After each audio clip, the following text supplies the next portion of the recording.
ಅಲಹಾಬಾದ್ ಹೈಕೋರ್ಟ್ನ ಜಸ್ಟಿಸ್ ಯಶವಂತ್ ವರ್ಮಾ ಅವರ ಅರ್ಜಿಯನ್ನ ವಜಾ ಮಾಡಿ ಲೋಕಸಭೆಯ ವಿಚಾರಣಾ ಸಮಿತಿಯ ಕಾರ್ಯಕ್ಕೆ ಸುಪ್ರೀಂ ಕೋರ್ಟ್ ಹಸಿರು ಬಾವುಟ ತೋರಿಸಿತ್ತು.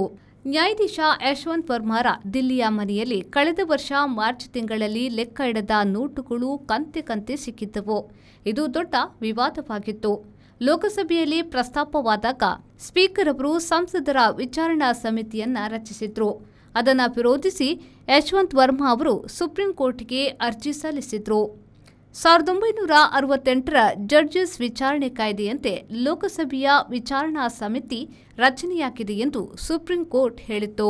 ನ್ಯಾಯಮೂರ್ತಿಗಳಾದ ದೀಪಂಕರ್ ದತ್ತಾ ಮತ್ತು ಸತೀಶ್ ಚಂದ್ರ ಶರ್ಮಾ ಅವರುಗಳಿದ್ದ ಸುಪ್ರೀಂ ಕೋರ್ಟ್ ನ್ಯಾಯಪೀಠವು ಅರ್ಜಿಯು ವಿಚಾರಣೆಗೆ ಸೂಕ್ತವಾಗಿಲ್ಲ ಎಂದು ಸ್ಪಷ್ಟಪಡಿಸಿದ್ರು. ಈ ಪ್ರಕರಣದಲ್ಲಿ ನಮಗೆ ಪರಿಹಾರ ನೀಡಲು ಏನೂ ಇಲ್ಲ ಎಂದು ಸಹ ನ್ಯಾಯಪೀಠವು ಹೇಳಿತು. ವರ್ಮಾರ ವಜಾವನ್ನ ಲೋಕಸಭೆ, ರಾಜ್ಯಸಭೆ ಎರಡೂ ಒಪ್ಪಿತು ಎಂಬುದು ಕೂಡ ಕಳೆದ ವಾರ ವಿಚಾರಣೆಯಲ್ಲಿ ಪ್ರಸ್ತಾಪವಾಗಿತ್ತು. ಕಾದಿಟ್ಟ ಈಗಿನ ತೀರ್ಪಿನಂತೆ ಜಸ್ಟಿಸ್ ವರ್ಮಾರಿಗೆ ಕಾನೂನು ಅನುಕೂಲವಿಲ್ಲ ಎಂದು ತಿಳಿಸಲಾಯಿತು.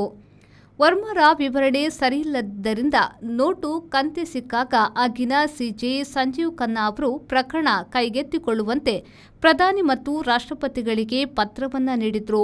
ಅದರಂತೆ ಅವರ ವಿರುದ್ಧ ಲೋಕಸಭೆಯ ವಿಚಾರಣಾ ಸಮಿತಿ ನೇಮಕವಾಗಿತ್ತು.